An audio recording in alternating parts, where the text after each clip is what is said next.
Auzubillahiminash-shaytanir-rajim. Bismillahir-rahmanir-rahim. Lecture number 2nd, first year, chapter number 1st. Scientific notation. Scientific notation आपके पास जो है, अगर आप किसी नंबर को स्टैंडर्ड फॉर्म में लिख लें, अगर आप किसी नंबर को स्टैंडर्ड फॉर्म में रख लें, लिख लें m multiply by 10 to power plus minus n, तो इसको हम साइंटिफिक नोटेशन कहते हैं. साइंटिफिक नोटेशन में एक बात सिर्फ याद रखिए कि डेसिमल पॉइंट से, डेसिमल पॉइंट, ये देखिए डेसिमल पॉइंट है, डेसिमल पॉइंट के लेफ्ट साइड पे आपके पास एक नॉन जीरो डिजिट होना चाहिए. One non zero digit at the left side of decimal point, ये जरूरी है. अगर डेसिमल पॉइंट के लेफ्ट साइड पे जीरो हो फिर ये साइंटिफिक नोटेशन नहीं होगा. अगर डेसिमल पॉइंट के लेफ्ट साइड पे दो डिजिट्स हो फिर भी आपके पास ये साइंटिफिक नोटेशन नहीं होगा. ठीक है, ये बात याद रखिए. तो साइंटिफिक नोटेशन में सिर्फ ये एक बात है कि डेसिमल पॉइंट के लेफ्ट साइड पे एक नॉन जीरो डिजिट होना चाहिए. ये इसके लिए रूल है. लार्ज नंबर को या स्मॉल नंबर को आप इन पावर ऑफ 10 फॉर्म में लिख ले, इसको हम साइंटिफिक नोटेशन कहते हैं. ठीक है. अच्छा, प्रीफिक्सेस आपके पास क्या है? प्रीफिक्सेस याद रखिए, कुछ स्पेसिफिक पावर ऑफ 10 को, सम स्पेसिफिक पावर ऑफ 10 को स्पेसिफिक नेम्स दिए गए हैं और उसको बेसिकली कहा जाता है प्रीफिक्सेस. इसको हम क्या कहते हैं? प्रीफिक्सेस हम इसको कहते हैं. ठीक है. आप देखिए सेंटीमीटर, ठीक है, सेंटी, मिली आपके पास जो है, माइक्रो आपके पास जो है, kilo, etcetera, these are prefixes. Centi आपको पता है 10 टू पावर -1, ठीक है, centi 10 to power -2, milli 10 to power -3, micro 10 to power -6, kilo 10 to power 3. तो याद रखिए कुछ स्पेसिफिक पावर ऑफ 10 को स्पेसिफिक नाम दिए गए हैं जिसको हम क्या कहते हैं? प्रीफिक्सेस कहते हैं. इसको हम क्या कहते हैं? प्रीफिक्सेस कहते हैं. अब इसमें कोई साइंस नहीं है, कोई लॉजिक नहीं है कि मैं आपको बताऊं. ठीक है, इसको आपने याद करना होगा. ठीक है. तो some specific name is given to some specific power of 10, उसको बेसिकली हम कहते हैं प्रीफिक्सेस. इसको हम प्रीफिक्सेस कहते हैं. अच्छा, अब अगर आप बुक में देखें तो कन्वेंशनल रूल्स है फॉर यूनिट्स. अब देखिए यूनिट्स आप लोग इस्तेमाल करते हैं, तो यूनिट्स को लिखने के लिए कुछ रूल्स जो है वो बनाए गए हैं. ठीक है. और वो रूल्स आपके पास क्या है? आप बुक में देखें, मैं यहां पर लिख लेता हूं कन्वेंशनल रूल्स फॉर यूनिट्स. ठीक है, यूनिट्स के लिए कन्वेंशनल रूल्स है. फर्स्ट आपके पास जो है, अगर आप पूरा नाम लिखना चाहते हैं, अगर आप पूरा नाम लिखना चाहते हैं, ठीक है, फॉर किसी यूनिट का पूरा नाम आप लिखना चाहते हैं, न्यूटन, केल्विन, ठीक है, मीटर, तो देखिए जो स्टार्टिंग लेटर है it must be a small letter. अगर आप किसी यूनिट का पूरा नाम लिखना चाहते हैं तो स्टार्टिंग जो अल्फाबेट होगा ये स्मॉल लेटर का होना चाहिए. अगर किसी ने इस तरह लिख लिया न्यूटन तो ये आपके पास गलत होगा. अगर किसी ने इस तरह लिख लिया केल्विन, ये आपके पास क्या होगा? गलत होगा. तो अगर आप किसी फिजिकल क्वांटिटी के यूनिट का पूरा नाम लिखना चाहते हैं तो स्टार्टिंग लेटर जो होगा वो स्मॉल लेटर होना चाहिए. ठीक है. इवन अगर यूनिट्स किसी साइंटिस्ट के नाम के बेस पे हो या ना हो. ठीक है. तो ये आपके पास फर्स्ट रूल है. अगर कुछ यूनिट्स आप लोगों ने देखा होगा, Newton, kelvin, coulomb, farad, pascal वगैरह, ये साइंटिस्ट के नाम है. ठीक है, ये साइंटिस्ट के नाम है. ठीक है. तो अगर कोई यूनिट किसी साइंटिस्ट का नाम हो और उसका आप सिंबल जो है, ये सेकंड रूल आपके पास सिंबल के लिए है, फर्स्ट रूल आपके पास फुल नेम के लिए है. अगर आप सिंबल, ठीक है, लेकिन सिंबल उन यूनिट्स का जो किसी साइंटिस्ट का नाम हो तो आप स्टार्टिंग लेटर को कैपिटल लिख लें. This is correct. Kelvin scientist का नाम है, दिस इज करेक्ट. लेकिन अगर कोई यूनिट किसी साइंटिस्ट का नाम नहीं है तो फिर आप इसको स्मॉल से रिप्रेजेंट कर सकते हैं.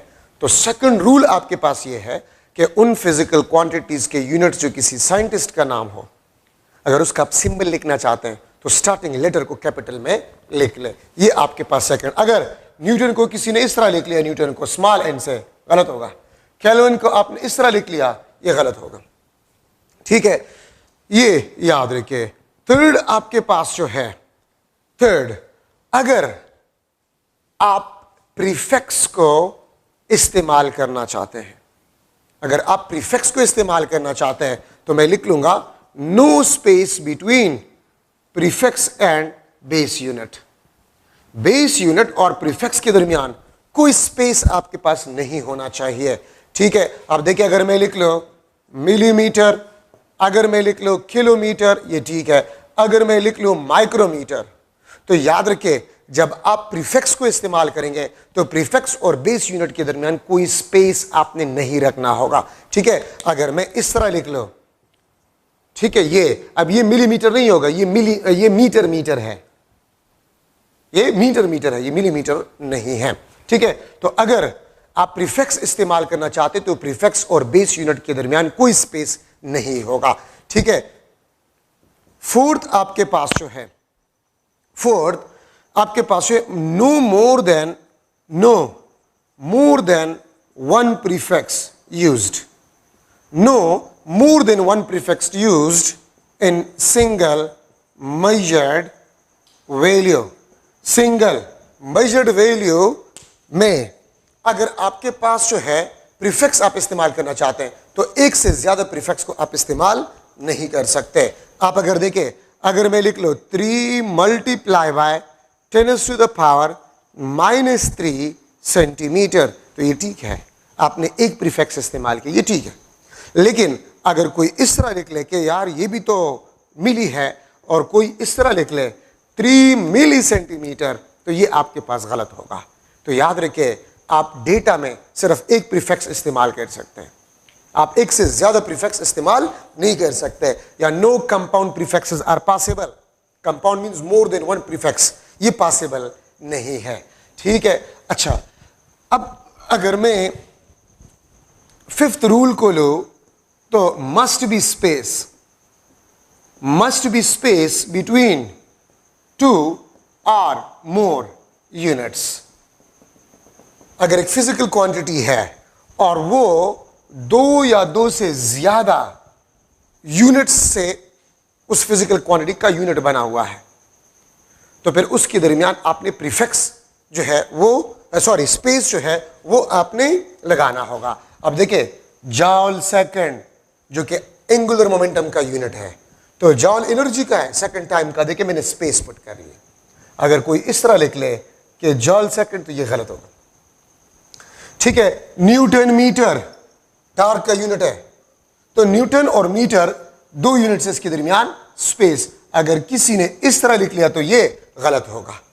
तो 2 या 2 से ज्यादा यूनिट्स अगर किसी फिजिकल क्वांटिटी के यूनिट में हो, ठीक है, सो उसके दरमियान आपने स्पेस रखना होगा। ठीक है, उसके दरमियान आपने स्पेस रखना होगा। प्रीफिक्स और यूनिट के दरमियान नो स्पेस, लेकिन 2 या 2 से ज्यादा यूनिट्स हो तो फिर आपने स्पेस जो है वो रखना होगा। ठीक है, 6th नंबर रूल आपके पास जो है, ठीक है, ये स्पेस आपके पास बन गया है। अच्छा, अब यहां पर अगर मैं लिख लूं the power on prefix, the power on base unit, the power on base unit also represent power on prefix. याद रखिए, अगर आपके पास पावर हो, ठीक है, अगर आपके पास पावर हो बेस यूनिट पे, ठीक है, तो वो बेसिकली प्रीफिक्स पे पावर को भी रिप्रेजेंट करता है। ठीक है, किस तरह, इसका मतलब आपके पास जो है क्या है, तो आप इस चीज को देख लें। अगर मैं लिख लूं कि 3 किलोमीटर स्क्वायर, तो देखिए पावर सिर्फ बेस यूनिट पे है, पावर सिर्फ बेस यूनिट पे है, लेकिन बेस यूनिट पे जो पावर है वो प्रीफिक्स पे पावर को रिप्रेजेंट करता है। इसको मैं इस तरह भी लिख सकता हूं, 3 किलो स्क्वायर मीटर स्क्वायर, इसको मैं इस तरह भी लिख सकता हूं, किलो 10⁻³ स्क्वायर मीटर स्क्वायर, ये 3 × 10⁻6 मीटर स्क्वायर। ठीक है, तो मैं इसको इस तरह भी लिख सकता हूं। तो याद रखिए, अगर डेटा में आप बेस यूनिट पे पावर को देख लें तो वो पावर प्रीफिक्स पे भी पावर को रिप्रेजेंट करता है। ठीक है, ये बात याद रखिए। तो 3 किलोमीटर स्क्वायर नॉर्मली हम इस तरह इसको लिखते हैं, ये इसको रिप्रेजेंट करता है, इसको रिप्रेजेंट करता है, इसको रिप्रेजेंट करता है। और एक बात याद रखिए, अगर आप बेस यूनिट के पावर को, अगर आप बेस यूनिट के पावर को खोल लें और जो रिजल्टेंट 10 पावर आ जाए तो फिर उसका प्रीफिक्स आप इस्तेमाल नहीं कर सकते। मतलब अगर कोई इस तरह लिख ले कि यार ये तो 10⁻⁶ है, मैं इसको लिख सकता हूं मेगामीटर स्क्वायर, मेगामीटर स्क्वायर, तो ये गलत होगा। मैं इसको इस तरह नहीं लिख सकता। इस तरह आप इसको लिख सकते हैं, इस तरह लिख सकते हैं, इस तरह लिख सकते हैं, इस तरह लिख सकते हैं, वो आप नहीं लिख सकते। ठीक है, और इसमें जो लास्ट रूल आपके पास है, लास्ट रूल वो ये है कि all data must be in a standard system. और स्टैंडर्ड सिस्टम कौन सा है? एसआई सिस्टम है। तमाम डेटा आपने सिंगल सिस्टम में रखना होगा और फिर आपने प्रॉब्लम को सॉल्व करना होगा।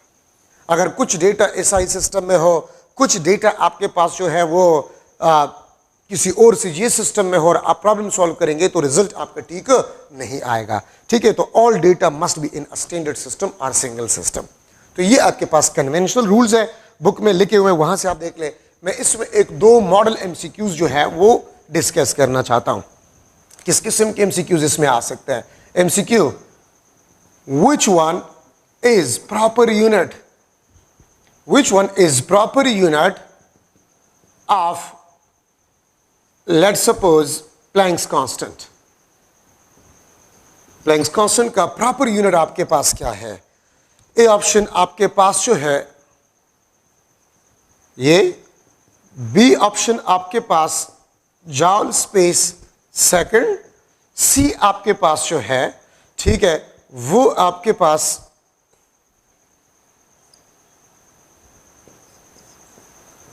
जॉल सेकंड, और डी आपके पास जो है दैट इज जॉल सेकंड।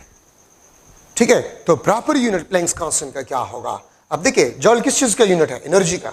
और जॉल नाम है साइंटिस्ट का। और अभी हमने रूल्स में पढ़ा कि अगर साइंटिस्ट का नाम हो तो उसका सिंबल कैपिटल आपने लिखना होगा।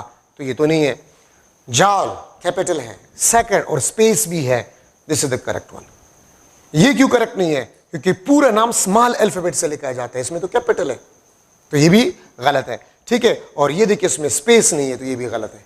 तो आपके पास B option is the correct option.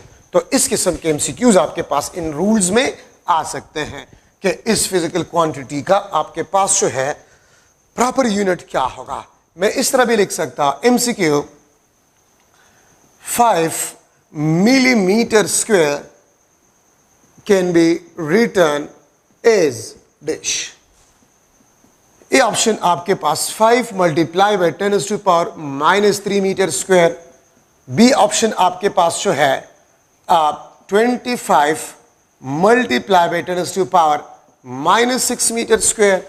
C option आपके पास जो है 5 मल्टीप्लाई बाय 10⁻⁻6 मीटर स्क्वायर। ठीक है, बल्कि मैं इसको लिख लेता हूं 25 मल्टीप्लाई बाय 10⁻6 मीटर। चलो मैं ये ऑप्शन भी लिख लेता हूं 5 माइक्रोमीटर स्क्वायर, ये आपके पास डी ऑप्शन। और अगर मैं ई ऑप्शन लिख लो, बोथ सी एंड डी। ठीक है, बोथ सी एंड डी। तो देखिए 5 millimetre square can be written as dash. तो देखिए, अब अगर आप ऑप्शंस को देखें तो आपको अंदाजा हो जाएगा कि इस प्रीफिक्स को ओपन किया गया है। ठीक है, तो रूल्स के मुताबिक से 5 मिलीमीटर स्क्वायर तो 10⁻³ स्क्वायर मीटर स्क्वायर। ठीक है, और इसको आप लिख सकते हैं -6 मीटर स्क्वायर। ठीक है, तो ये आपके पास करेक्ट ऑप्शन आ गया है। अब अगर आप में से कुछ स्टूडेंट्स ये सोच रहे हैं कि ये भी तो माइक्रो है और ये भी, तो बोथ आपके पास करेक्ट हो, तो गलत है। रूल में अभी आपको मैंने बताया कि आप 10 पावर प्रीफिक्स के पावर के रूल को, आप पावर को खोल लें तो फिर रिजल्टेंट के जो रिजल्टेंट पावर आ जाते हैं उसका प्रीफिक्स आप इस्तेमाल नहीं कर सकते। सो ये करेक्ट है। ठीक है, आप में से ज्यादातर स्टूडेंट्स जहन में ये आएगा कि ये और ये तो एक ही चीज है। ठीक है, एक ही चीज है, लेकिन ऊपर डेटा को आप देख लें ठीक है, उसके मुताबिक से ये करेक्ट ऑप्शन है, रूल के मुताबिक से ये नहीं है। क्यों? क्योंकि रूल में हमने पढ़ा कि बेस यूनिट पे जो पावर है वो प्रीफिक्स पे पावर को रिप्रेजेंट करता है। तो अगर आप माइक्रो का स्क्वायर ले तो ये तो 10⁻12 को रिप्रेजेंट कर रहा है, ना कि 10⁻6। ठीक है, तो आपके पास करेक्ट ऑप्शन जो है 5 मल्टीप्लाई बाय 10⁻6 मीटर स्क्वायर। तो ये कन्वेंशनल रूल्स में इस किस्म के एमसीक्यूज आपके पास आ सकते हैं। ठीक है, तो ये आपके आइडिया के लिए 2 मॉडल एमसीक्यूज मैंने डिस्कस कर लिए हैं। ठीक है, तो ये आपके पास कन्वेंशनल रूल्स है। अच्छा, अब यहां पर हम डिस्कस कर रहे हैं एरर। ठीक है, अब हम एरर को डिस्कस कर रहे हैं। तो एरर आपके पास क्या है? तो आप लोग याद रखें, एरर आपके पास है this is always positive because error is a magnitude. ठीक है, एरर हमेशा पॉजिटिव होता है। क्यों? क्योंकि एरर मींस मैग्नीट्यूड। मैग्नीट्यूड कभी भी नेगेटिव नहीं हो सकता। Magnitude is always positive and scalar. इसीलिए हम इसका एब्सोल्यूट निकालते हैं। इसलिए हम इसका क्या निकालते हैं? एब्सोल्यूट निकालते हैं। ठीक है, ये बात याद रखें। अच्छा, अब एरर आपके पास जो है, मैं यहां पर एक सेंटेंस लिख रहा हूं, errors and uncertainties, errors and uncertainties in single measured value, in single measured value will be always aided। अगर आप एक फिजिकल क्वांटिटी को मेजर कर रहे हैं और उसमें मुख्तलिफ किस्म के एरर्स आ जाए तो एरर्स और अनसर्टेनिटीज हमेशा एड होता है। हम एरर्स और अनसर्टेनिटीज को सब्ट्रैक्ट नहीं कर सकते। ठीक है, अच्छा, मैक्सिमम पॉसिबल एरर, ठीक है, with respect to pointer position, with respect to pointer position, maximum possible error with respect to pointer position. तो with respect to pointer position maximum possible error आपके पास जो होगा, this is equal to half of least count of a measuring device, half of least count of a measuring device. अब least count आपके पास क्या है? ठीक है, तो लीस्ट काउंट आपके पास जो होता है वो स्मॉलेस्ट मैग्नीट्यूड जिसको हम किसी डिवाइस से मेजर कर सके, उसको हम लीस्ट काउंट कहते हैं। ठीक है, मैं इसको सर्कल कर लेता हूं। लीस्ट काउंट आपके पास क्या है? This is least count, the smallest division, the smallest division on the scale of device. ठीक है, वो स्मॉलेस्ट डिवीजन किसी स्केल पे या वो स्मॉलेस्ट मैग्नीट्यूड जो हम किसी स्केल से या डिवाइस से मेजर कर सके, उसको बेसिकली हम कहते हैं लीस्ट काउंट। तो देखिए, maximum possible error with respect to pointer position, half of least count. Pointer position क्या है मैं एक्सप्लेन कर रहा हूं। ठीक है, इसके बाद मैं एक्सप्लेन कर रहा हूं।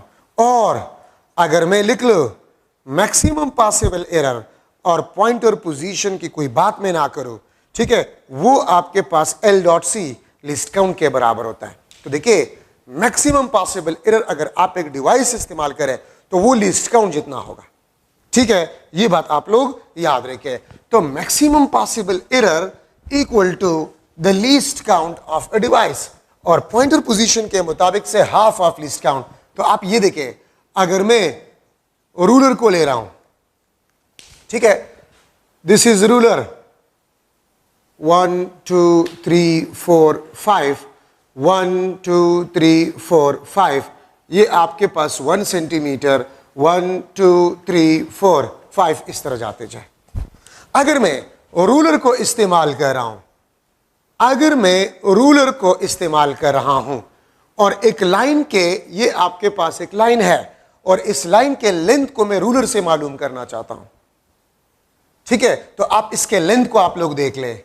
लेंथ आपके पास होगा, देखिए ये सेकंड डिवीजन है 1, मैं लिखूंगा 1, ठीक है, और 0.2 सेंटीमीटर। तो देखिए, जहां से आप रीडिंग लेते हैं, मैं यहां से रीडिंग लेता हूं, तो जहां से आप रीडिंग लेते हैं ये आपके पास पॉइंटर पोजीशन होता है। जहां से आप रीडिंग लेते हैं वो आपके पास पॉइंटर पोजीशन होता है। ठीक है, फॉर एग्जांपल आप गाड़ी के स्पीडोमीटर को ले रहे हैं तो गाड़ी के स्पीडोमीटर से आप जहां से रीडिंग ले रहे वो आपका पॉइंटर पोजीशन होगा। ठीक है, आपके पास एम्पेयर मीटर है, this is let suppose ampere metre 0 1 2 3 4 5 1 2 3 4 5, ये आपके पास लेट सपोज 10 एम्पेयर और ये 5 एम्पेयर, ये आपका एम्पेयर मीटर है, ये आपके पास एम्पेयर मीटर है। ठीक है, तो अगर आपने इसको एक सर्किट में लगाया हुआ है और इसका पॉइंटर यहां पर है, तो यहां से आप रीडिंग लेंगे, इसको बेसिकली हम पॉइंटर पोजीशन कहते हैं, जहां से आप रीडिंग लेते हैं। तो अब आप थोड़ा सा इस डायग्राम को देखें, आप इसको देखें, क्या इस लाइन का जो एंड है ये एग्जैक्टली इस सेकंड डिवीजन पे है?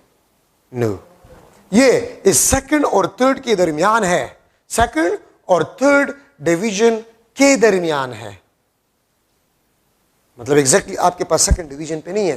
तो मैं यहां पर कह सकता हूं, देखिए ये इस सेकंड और थर्ड डिवीजन के दरमियान है, दरमियान। तो दरमियान का मतलब क्या होता है? Mid point. दरमियान का मतलब क्या होता है? Mid point. तो देखिए इस रूलर के किसी भी दो डिविजन्स के दरमियान आपके पास जो डिस्टेंस होता है वो लीस्ट काउंट होता है, जो कि 0.1 सेंटीमीटर होता है, या 1/10 सेंटीमीटर, या 1 मिलीमीटर आपके पास होता है। तो आप लोग देखिए, आप इस बात को थोड़ा सा सुने, कोई भी डिवाइस हो तो दो डिविजन्स के दरमियान जो डिस्टेंस होता है वो लीस्ट काउंट के बराबर होता है। तो देखिए अगर आप इस लाइन के एंड को देखें, ये एग्जैक्टली इस सेकंड डिवीजन पे नहीं है, इन दो डिविजन्स के दरमियान, दरमियान, दरमियान मींस मिड पॉइंट, दरमियान मींस मिड पॉइंट, और दो डिविजन्स के दरमियान डिस्टेंस लीस्ट काउंट है, तो मिड मींस हाफ, पूरा लेंथ दो डिविजन्स के दरमियान उसको हाफ करें मिड, तो मिड आ जाएगा, तो हाफ ऑफ लीस्ट काउंट। ठीक है, सो अगर आप इस पॉइंटर पोजीशन के बेस पे लिख ले तो ये आपके पास half of a least count error. बस एक रूल बनाया गया है कि जो हम आम जिंदगी में कहते हैं ना कि इसका इन दो डिविजन्स के दरमियान होगा, तो दरमियान मिड, तो उसका मिड हाफ लीस्ट काउंट, दो डिविजन्स का हाफ तो हाफ लीस्ट काउंट। ठीक है, अच्छा आप यहां पर देखें, क्या ये पॉइंटर एग्जैक्टली 5 एम्पेयर पे है? नो, इस 5 और 6 के दरमियान कहीं पर है, दरमियान मिड हाफ लीस्ट काउंट, तो यहां पर भी आपके पास एरर हाफ लीस्ट काउंट। लेकिन अगर मैं आप लोगों से पूछ लूं, क्या ये एंड, स्टार्टिंग एंड, क्या ये एग्जैक्टली 0 पे है? नो। ठीक है, तो हाफ लीस्ट काउंट एरर यहां पर, हाफ लीस्ट काउंट एरर यहां पर। और मैंने क्या कहा कि हम एरर्स को ऐड करते हैं, हम एरर्स को सब्ट्रैक्ट नहीं कर सकते, हम एरर्स को मल्टीप्लाई नहीं कर सकते, हम एरर्स को डिवाइड नहीं कर सकते, हम एरर्स को सिर्फ ऐड कर सकते हैं। क्यों ऐड करते हैं? अगर आपके जहन में आ रहा है तो ये एक ही लाइन है ना, हाफ लीस्ट काउंट एरर इस एक एंड पे है, हाफ लीस्ट काउंट एरर इस दूसरे एंड पे है। जरूरी तो नहीं है कि ये भी एग्जैक्टली 0 पे है, 0 से आगे पीछे हो सकता है। तो आगे पीछे दो डिविजन्स के वही दरमियान वाली बात हम करते हैं, तो हाफ लीस्ट काउंट, तो हाफ लीस्ट काउंट एरर यहां पर है, हाफ लीस्ट काउंट एरर यहां पर है, तो टोटल एरर क्या होगा? Half least count plus half least count, और ये आपके पास बन जाएगा least count of a device, ये आपके पास least count of a device बन जाएगा। ठीक है, ये बात याद रखिए। तो इसलिए मैंने आपको कहा ना, देखिए अब मैं अगर इस हाफ लीस्ट काउंट और हाफ लीस्ट काउंट को सब्ट्रैक्ट करूं तो 0, और एरर कभी भी 0 नहीं हो सकता। अगर मैं मल्टीप्लाई करूं तो 1/4, तो एरर तो कम हुआ, एरर कम नहीं हो सकता। ठीक है, तो इसलिए हम एरर्स को हमेशा ऐड करते हैं। तो maximum possible error is equal to a least count of a device. ठीक है, रूलर का लीस्ट काउंट 0.1 सेंटीमीटर या 1 मिलीमीटर, वर्नियर कैलिपर का 0.01 सेंटीमीटर या 0.1 मिलीमीटर, और स्क्रू गेज का 0.001 सेंटीमीटर या 0.01 मिलीमीटर लीस्ट काउंट है स्क्रू गेज का। ठीक है, तो maximum possible error is equal to least count of a device. तो आप जो डिवाइस इस्तेमाल कर रहे हैं और आपको बताया जाए कि मैं इस डिवाइस को इस्तेमाल कर रहा हूं, तो मेजर्ड वैल्यू में मैक्सिमम पॉसिबल एरर क्या होगा? तो least count of a device. मैं रूलर को इस्तेमाल कर रहा हूं, एक रॉड के लेंथ को मेजर कर रहा हूं, the length of a rod is 20 centimetre, then what will be the maximum possible error in the length of a rod? तो लीस्ट काउंट ऑफ रूलर क्या है? 0.1 सेंटीमीटर। ठीक है, मैं इस मार्कर के लेंथ को मेजर कर रहा हूं by using a ruler, and the length of this marker is 30 centimeter. So what is the maximum possible error in the length of this rod? तो आपके पास least count of a ruler 0.1 centimeter या 1 millimeter. If I using a vernier caliper to measure the diameter of a wire, where the diameter of a wire is 1.22 centimeter, then what will be the maximum possible error in the diameter of that wire? तो आपने vernier caliper इस्तेमाल किया तो maximum possible error the least count of a vernier caliper. ठीक है, ये बात याद रखें. तो ये आपके पास error, maximum possible error, least count of a device आपके पास होगा. और वो पॉइंट भी आपको क्लियर हो गया कि हम सिंगल मेजर्ड वैल्यू में एरर्स को हमेशा ऐड करते हैं. अच्छा, अब यहां पर आपके पास टाइप्स ऑफ एरर है. नंबर फर्स्ट आपके पास पर्सनल एरर. ठीक है, सेकंड आपके पास जो है सिस्टमैटिक एरर, सिस्टमैटिक एरर. और थर्ड आपके पास जो है that is a random error. तीन किस्म के एरर है, पर्सनल एरर, सिस्टमैटिक एरर और आपके पास है रैंडम एरर. इसका कास आपके पास जो है वो ऑब्जर्वर है या एक्सपेरिमेंटर है. ऑब्जर्वर और एक्सपेरिमेंटर आपके पास इसका कास होता है. ठीक है, फॉर एग्जांपल पर्सनल एरर जो एक्सपेरिमेंट कर रहा है, जो ऑब्जर्वेशन कर रहा है, उससे कोई एरर कास हो जाए, वो पर्सनल एरर में आता है. मिसाल क्या है, आप स्केल को सही रीड नहीं कर रहे, यह आपका एरर है. स्केल को आप सही तरीके से रीड नहीं कर रहे, कोई नेचुरल इम्परफेक्शन हो. मैं मिसाल देता हूं स्टूडेंट्स को कि आप किसी को कह दे कि visible spectrum of hydrogen atom को पढ़े और वो कलर ब्लाइंड है, तो वो नेचुरल इम्परफेक्शन में आता है. ठीक है, तो एक ऑब्जर्वर से जो एरर आ जाए वो पर्सनल एरर कहलाता है. और याद रखें, पर्सनल एरर को कंप्लीटली रिमूव किया जा सकता है अगर आप ऑब्जर्वर को वेल ट्रेन करें. अगर आप ऑब्जर्वर को वेल ट्रेन करें, ऑपरेटर्स को ऑपरेट करना उसको आ रहा है. अगर कोई बंदा डिवाइस ऑपरेट नहीं कर सकता तो वो गलती करेगी, वो पर्सनल एरर आपके पास आ जाएगा. ठीक है, सिस्टमैटिक एरर आपके पास जो है, इसका जो कास है error in device, error in device, device में आपके पास अगर एरर हो, ठीक है, या इंस्ट्रूमेंट में आपके पास एरर हो, तो ये सिस्टमैटिक एरर में आता है. ठीक है, फॉर एग्जांपल पुअर स्केलिंग या कैलिब्रेशन, पुअर स्केलिंग और कैलिब्रेशन. ठीक है, सिस्टमैटिक एरर आपके पास है, दिस इज अ फिक्स्ड और कांस्टेंट एरर. ये फिक्स्ड एरर होता है या कांस्टेंट एरर होता है. And we can completely remove it.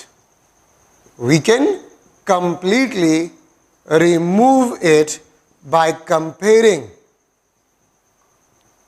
with standard device. आप अगर एक स्टैंडर्ड डिवाइस के साथ कंपेयर करें तो आप किसी भी डिवाइस से या किसी भी ऑपरेटर से एरर को निकाल सकते हैं. ठीक है, तो हम इसको कंप्लीटली रिमूव कर सकते हैं. ठीक है, और कॉमन एग्जांपल इसका जो है, कॉमन एग्जांपल, ठीक है, पुअर स्केलिंग और यहां पर आपके पास जीरो एरर. जीरो एरर भी इसका एक कॉमन मिसाल है, systematic error. Zero error is also known as a systematic error.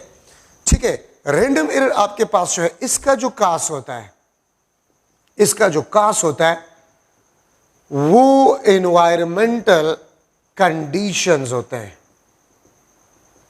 Environmental conditions याद रखिए, एनवायरमेंटल कंडीशन रैंडम एरर का कास है. और हम इसको रैंडम क्यों कहते हैं? ठीक है, नॉट फिक्स्ड और कांस्टेंट एरर. याद रखिए, इसको नाम ही रैंडम इसलिए दिया गया है क्योंकि ये फिक्स नहीं है, कांस्टेंट नहीं है. क्यों? एनवायरमेंटल कंडीशंस फिक्स अमाउंट में वेरी नहीं होता, रैंडमली वेरी होता है. तो इसलिए एरर भी आपके पास रैंडम ही आएगा. तो रैंडम और सिस्टमैटिक में फर्क आपके पास ये है कि ये फिक्स है, दिस इज फिक्स्ड और कांस्टेंट एरर. लेकिन ये आपके पास जो दिस इज नॉट फिक्स्ड और कांस्टेंट एरर. और याद रखिए, रैंडम एरर आपके पास जो है, it can not be removed, ये can not be removed completely, हम इसको कंप्लीटली रिमूव नहीं कर सकते। रैंडम एरर को कंप्लीटली रिमूव नहीं किया जा सकता। हाँ, इसको मिनिमाइज किया जा सकता है, इसको मिनिमाइज किया जा सकता है। ठीक है, और किस तरीके से मिनिमाइज किया जा सकता है? Random error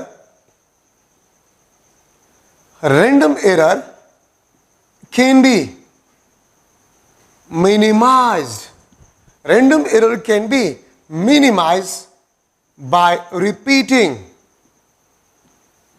experiment several times and taking its average। याद रखिए, आप जितना ज्यादा टाइम एक्सपेरिमेंट रिपीट करेंगे तो आपके पास रैंडम एरर कम से कम होगा। तो मैं यहां पर लिख सकता हूं random error, this is inversely proportional to the number of observations। ठीक है, रैंडम एरर आपके पास जो है this is inversely proportional to the number of observations। आप अगर नंबर ऑफ ऑब्जर्वेशंस 10 टाइम कर रहे हैं तो रैंडम एरर आपके पास 10 टाइम डिक्रीज होगा। ठीक है, 10 टाइम आपके पास क्या होगा? डिक्रीज होगा। याद रखिए, रैंडम एरर को हम कभी भी रिमूव नहीं कर सकते, लेकिन इसको मिनिमाइज जरूर कर सकते हैं। और मिनिमाइज किस तरीके से कर सकते हैं? आप जितना ज्यादा टाइम एक्सपेरिमेंट परफॉर्म करेंगे और उसका एवरेज निकालेंगे, आप उतने रैंडम एरर कम से कम कर सकते हैं। अगर आप नंबर ऑफ एक्सपेरिमेंट डबल कर रहे हैं तो random error will be half. अगर आप नंबर ऑफ एक्सपेरिमेंट 10 टाइम्स बढ़ा रहे हैं तो रैंडम एरर आपके पास 10 टाइम डिक्रीज हो जाएगा। तो रैंडम एरर आपके पास है, this is inversely proportional to the number of observations. ठीक है, तो ये बात आप लोग याद रखें। तो हम इसको खत्म नहीं कर सकते। क्यों खत्म नहीं कर सकते? क्योंकि एनवायरमेंटल कंडीशंस आप अपने कंट्रोल में नहीं रख सकते। एनवायरमेंटल कंडीशन हमारे कंट्रोल में नहीं है। ठीक है, और ना हम इसको फिक्स अमाउंट में चेंज कर सकते हैं, वेरिएबल अमाउंट में ये चेंज होगा, इसलिए तो एरर आपके पास रैंडम है। तो देखिए, मैंने सिस्टमेटिक एरर में कहा था कि दैट इज अ फिक्स्ड और कांस्टेंट एरर।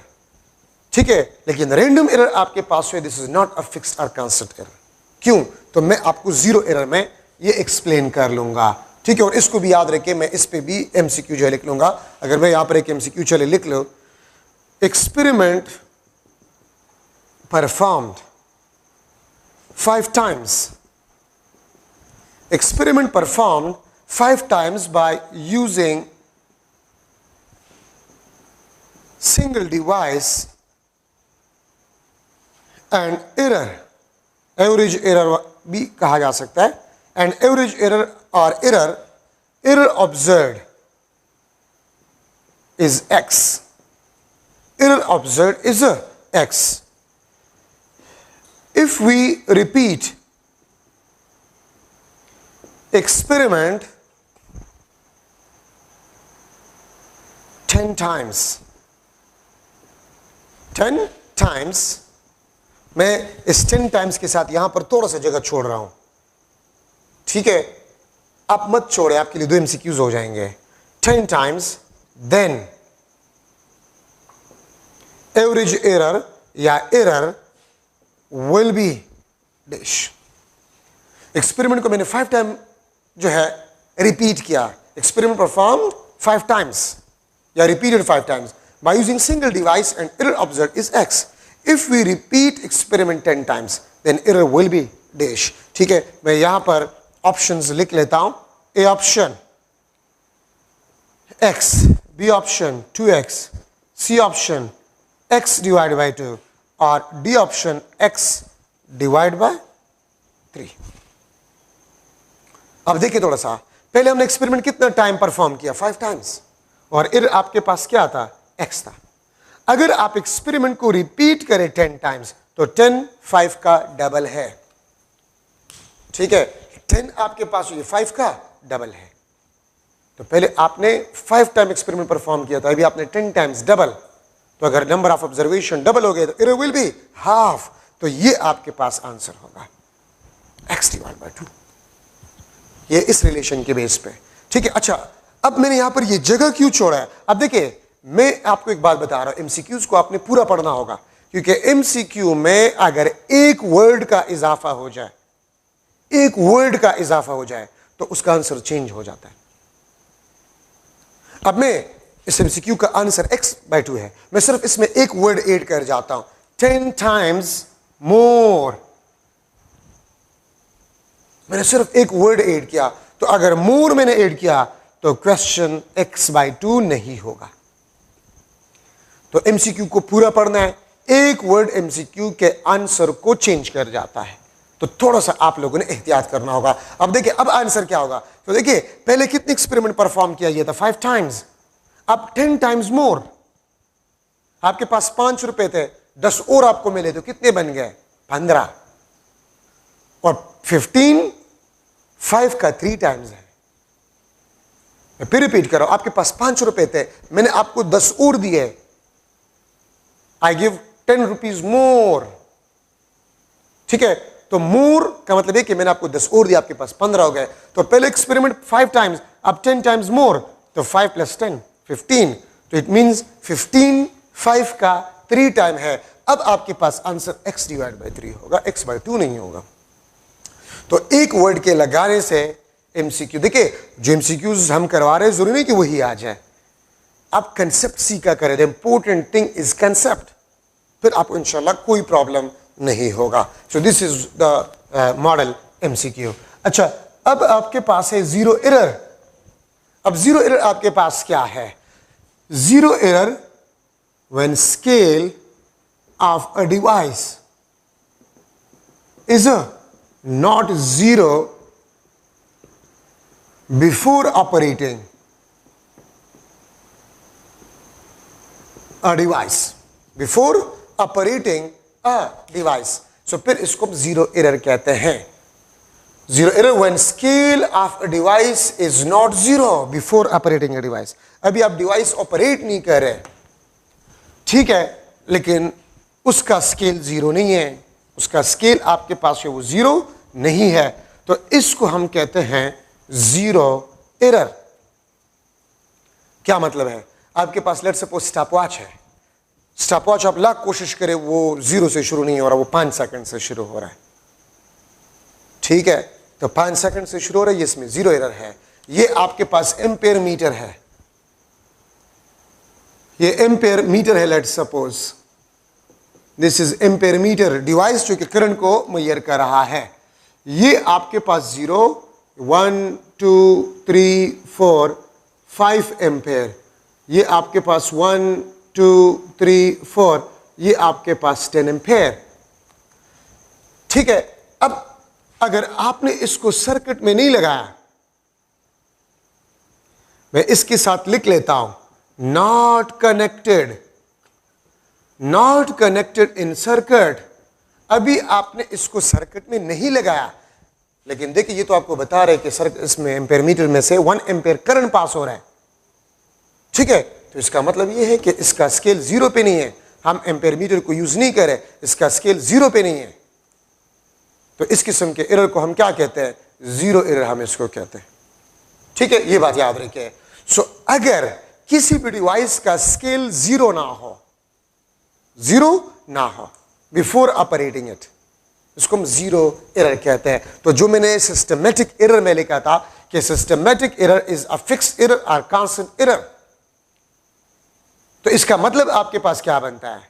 इसका मतलब आपके पास यह बनता है कि अगर आप इस एम्पेयर मीटर को 1000 दफा इस्तेमाल करें तो हर दफा ये आपको 1 एम्पेयर एरर देगा, हर दफा ये आपको 1 एम्पेयर एरर देगा, ठीक है, ये याद रखिए।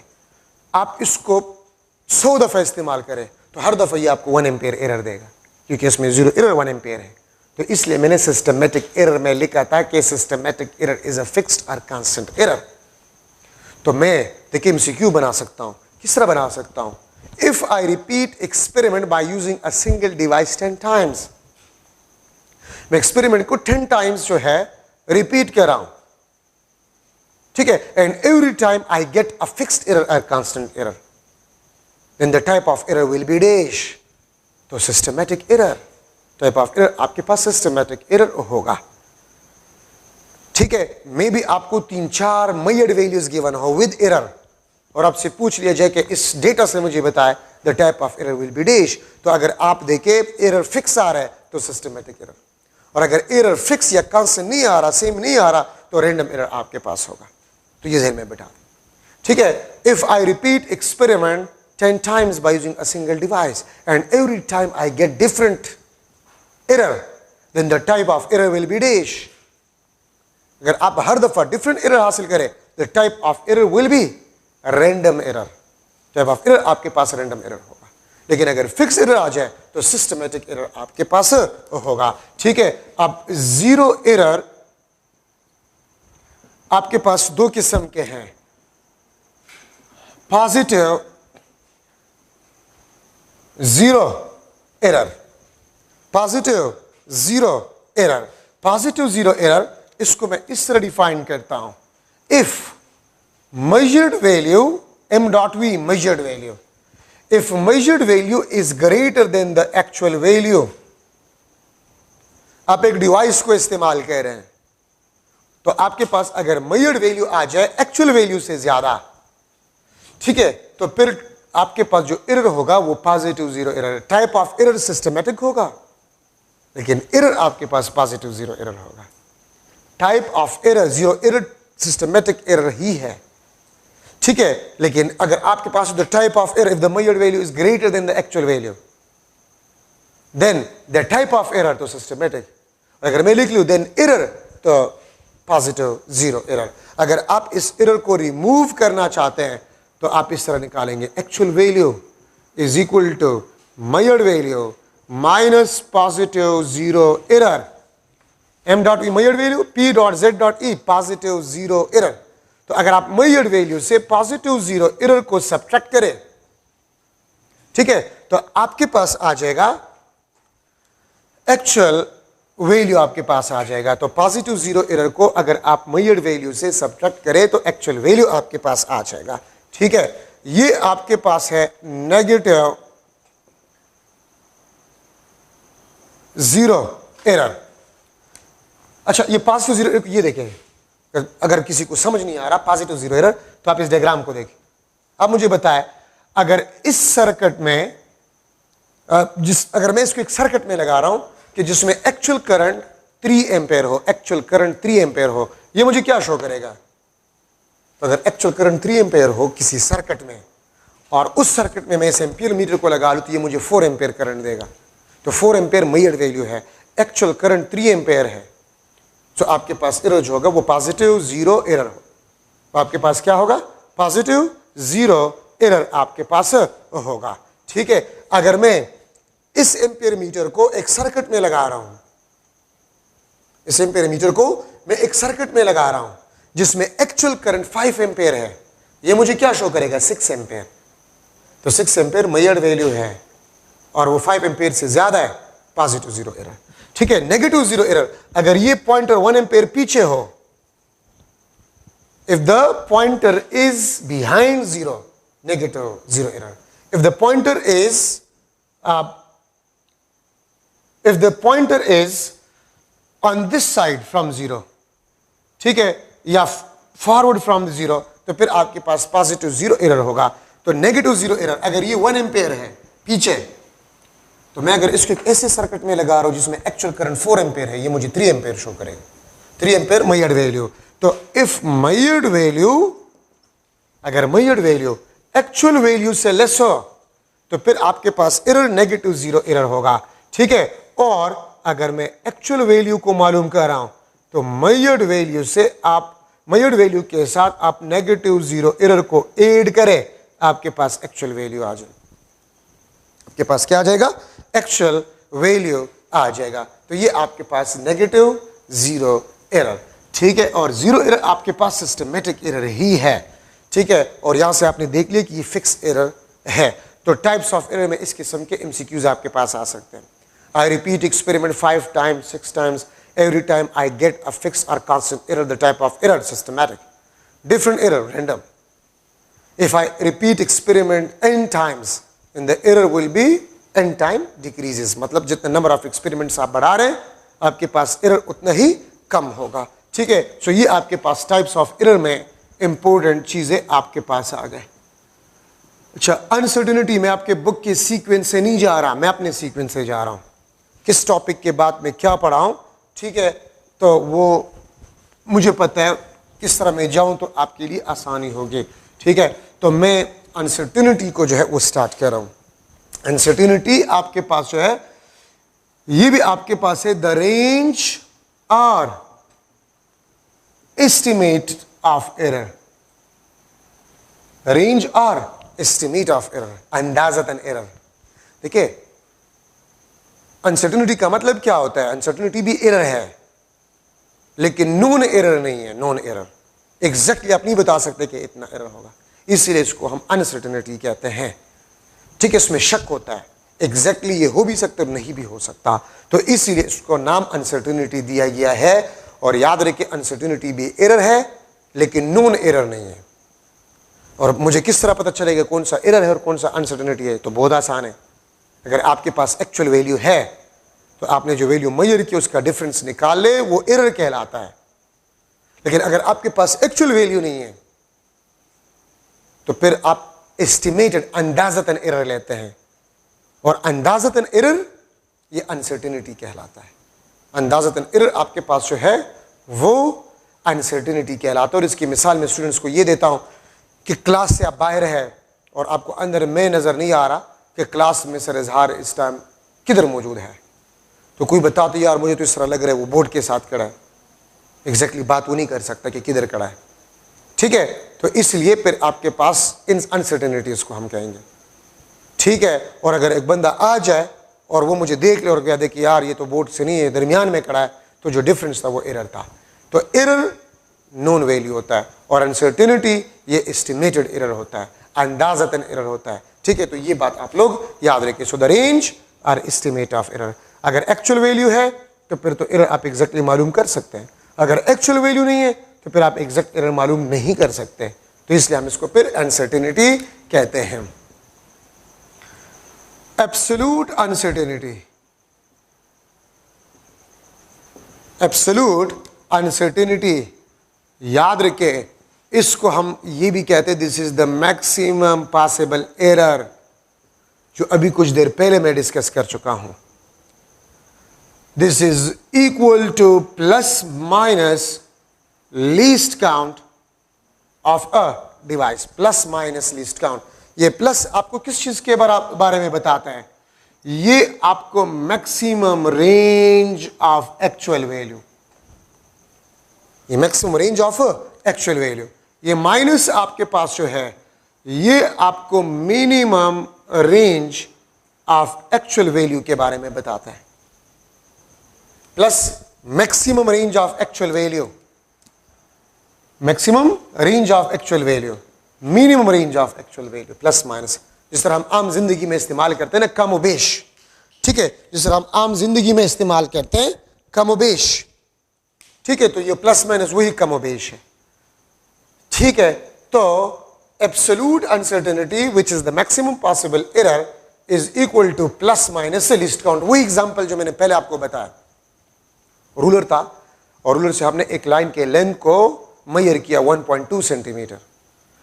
ठीक है, मैं अगर यहां पर वही डायग्राम बना लूं, ठीक है, 0 1 2 3 4 5 1 2 3 4 5, ये आपके पास 1 सेंटीमीटर 1 2 3 4 5 इस तरह जाते जाए। ठीक है, ये आपके पास एक लाइन है, ये आपके पास एक लाइन है और इसके लेंथ को मैंने रूलर से मेजर किया तो लेंथ आपके पास 1.3 सेंटीमीटर। लेकिन क्या इस लाइन का एग्जैक्ट लेंथ 1.3 सेंटीमीटर है? Exact no. याद रखें, एग्जैक्ट ऑब्जर्वेशन आप नहीं कर सकते कि बस हाँ ये लेंथ है और ये एग्जैक्टली यही वैल्यू है। Exact measurement is not possible up to now, वो आइडियल मेजरमेंट होगा। और अगर आपसे कोई पूछे कि एग्जैक्ट मेजरमेंट कब पॉसिबल है, तो देखिए लीस्ट काउंट जितना कम होगा मैक्सिमम पॉसिबल एरर उतना ही कम होगा। अगर एक डिवाइस का लीस्ट काउंट 0 हो तो एब्सोल्यूट वो एग्जैक्ट मेजरमेंट कर सकता है, विच इज नॉट पॉसिबल। ठीक है, तो एरर फ्री मेजरमेंट पॉसिबल नहीं है। ठीक है, तो 1.3 सेंटीमीटर प्लस माइनस 0.1 सेंटीमीटर, क्योंकि मैंने रूलर को इस्तेमाल किया। तो देखिए, अगर आप 1.3 के साथ 1 ऐड करें 1.4 सेंटीमीटर, ये आपके पास maximum range of actual value है। और अगर आप इसको सब्ट्रैक्ट करें 1.3 माइनस 1.1 1.2 सेंटीमीटर, ये आपके पास minimum range of actual value है। अब इस लाइन का एक्चुअल लेंथ क्या है ये कोई नहीं बता सकता। हाँ, एक रेंज है 1.4 और 1.2 सेंटीमीटर के दरमियान एक्चुअल लेंथ है। एक्चुअल लेंथ क्या है ये कोई नहीं बता सकता आप लोगों को, ठीक है। तो ये बात याद रखिए। तो ये plus minus least count, maximum range plus minus minimum range. तो अगर आप मेजर्ड वैल्यू के साथ लीस्ट काउंट को ऐड करें, वो आपको maximum range of actual value के बारे में बताता है। अगर आप लोग मेजर्ड वैल्यू से लीस्ट काउंट को सब्ट्रैक्ट करें, वो आपको minimum range of actual value के बारे में बताएगा, ठीक है। तो ये बात याद रखिए। लेकिन यहां पर एक और चीज भी इसके साथ में लिख रहा हूं, ठीक है। ये आपके पास बात तब ठीक है, ठीक है, ये बात आपके पास तब ठीक है अगर आप डिवाइस को सिंगल टाइम यूज कर रहे हैं, ठीक है। मैं इसके साथ लिख रहा हूं, डिवाइस यूज्ड सिंगल टाइम। अगर आप डिवाइस को सिंगल टाइम इस्तेमाल कर रहे हैं तो फिर ये, ठीक है।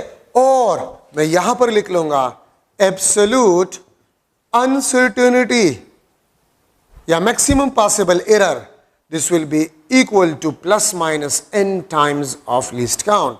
मैं इसके साथ ये भी लिख लेता हूं, maximum possible error this is equal two plus minus n times of least count. मैं इसके साथ ब्रैकेट में लिख लेता हूं,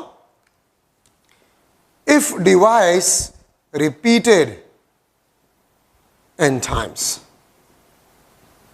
if device is repeated n times, अगर आप डिवाइस को n times रिपीट करें, ठीक है, to measure a single measured value, तो फिर आप अगर एक डिवाइस को 2 टाइम रिपीट करें तो n2 होगा।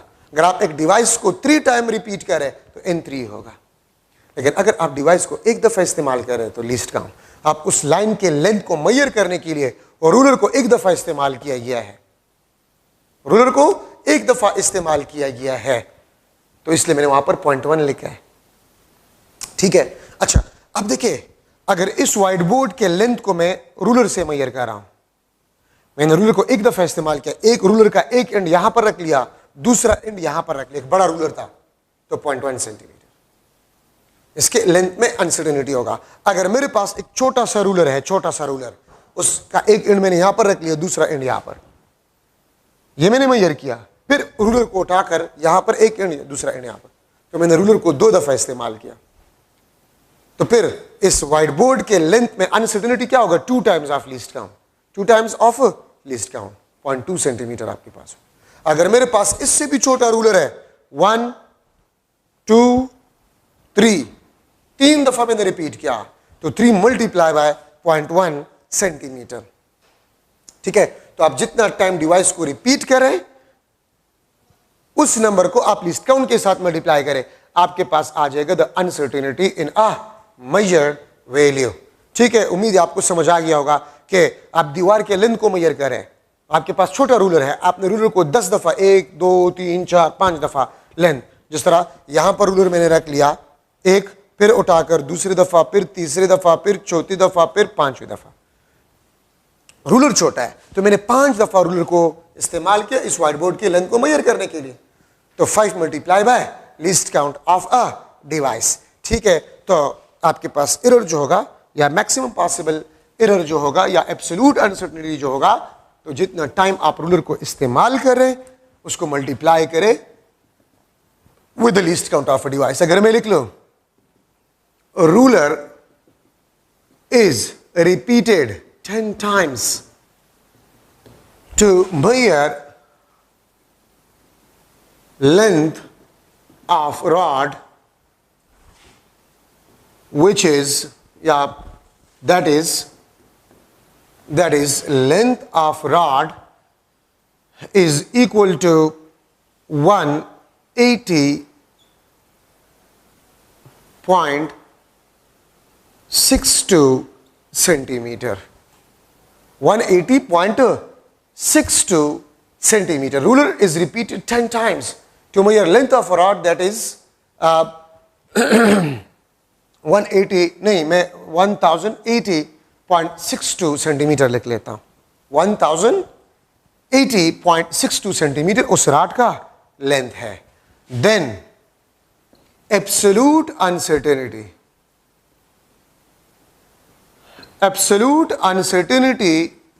in length of rod will be dash.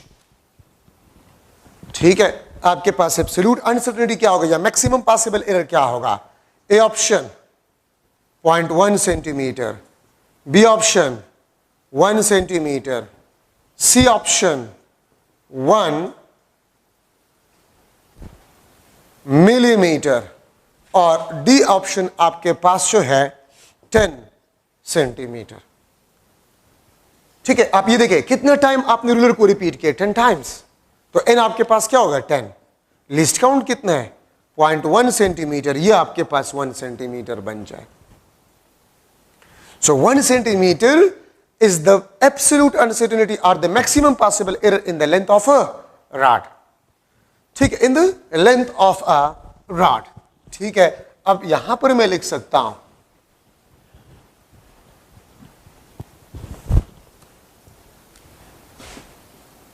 device used to measure length of rod, that is L is equal to 100.2 meter. Device used to measure length of rod, that is 100.2 meter plus minus 0.5 meter. Device used to measure length of rod, that is L is equal to 100.2 meter plus minus 0.5 meter. If least count of device is 0.1 meter. If least count of device is a 0.1 meter, then how much device repeated to measure length of rod? Length of a rod. ठीक है, A option 1, B option how much times, इसके साथ times लिख ले. How much times device repeated to measure length of rod? 1, 5, 10 और D option आपके पास जो है दैट इज 4. ठीक है, ये आपके पास ऑप्शन. तो देखिए लिस्ट काउंट आपके पास कितने? लिस्ट काउंट 0.1 मीटर है. ठीक है, और अगर आप देखिए तो एब्सोल्यूट अनसर्टेनिटी कितना दिया गया है? 0.5. तो 0.1 के साथ में कौन सा नंबर मल्टीप्लाई करूं कि 0.5 आ जाए? तो 5. It means a device is repeated 5 times. Device को 5 टाइम्स रिपीट किया गया. ये देखिए रूलर है, तो रूलर को देखिए मैंने एक दफा इस्तेमाल किया, ये एक दफा. ठीक है, फिर मैंने इसको उठाकर ये 2 दफा, फिर ये 3 दफा, फिर ये 4 दफा. तो मैंने लेंथ को मेजर करने के लिए रूलर को 4 टाइम यूज किया. तो देखिए लिस्ट काउंट इसमें भी लिस्ट काउंट जितना एरर होगा. लिस्ट काउंट फिर, लिस्ट काउंट फिर, लिस्ट काउंट फिर. तो लिस्ट काउंट को 4 दफा ऐड करें तो 4 times of list count, 4 times of list count. ठीक है, तो इसलिए मैंने यहां पर n times of list count लिखा था. ठीक है, तो ये आपके पास एब्सोल्यूट अनसर्टेनिटी. अगर आप डिवाइस को n टाइम्स रिपीट करें तो फिर आप n नंबर को मल्टीप्लाई करेंगे विद द लिस्ट काउंट. ठीक है, अब यहां पर आपके पास जो है फ्रैक्शनल, ठीक है, फ्रैक्शनल अनसर्टेनिटी या फ्रैक्शनल को हम रिलेटिव अनसर्टेनिटी बी कहते हैं।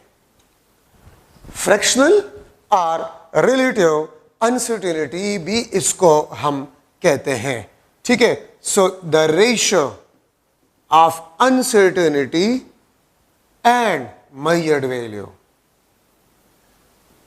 अगर आप अनसर्टेनिटी और मेजर्ड वैल्यू का रेशियो निकाल लें, ये आपको रिलेटिव या फ्रैक्शनल अनसर्टेनिटी देगा। ठीक है, फॉर्मूले के मुताबिक से uncertainty divide by measured value, uncertainty divide by measured value, इसको हम फ्रैक्शनल या रिलेटिव अनसर्टेनिटी कहते हैं।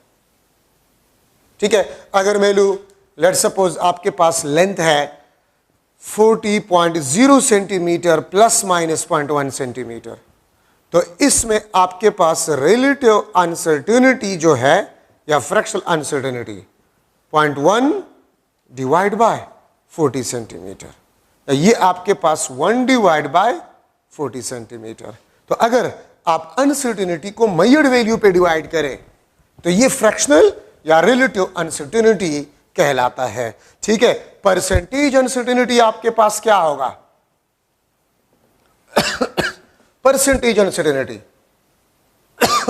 Uncertainty divide by measured value multiply by 100 divide by 100। अगर आप फ्रैक्शनल अनसर्टेनिटी के साथ 100 को मल्टीप्लाई भी करें और डिवाइड भी करें तो ये आपको परसेंटेज अनसर्टेनिटी देगा। ये आपको क्या देगा?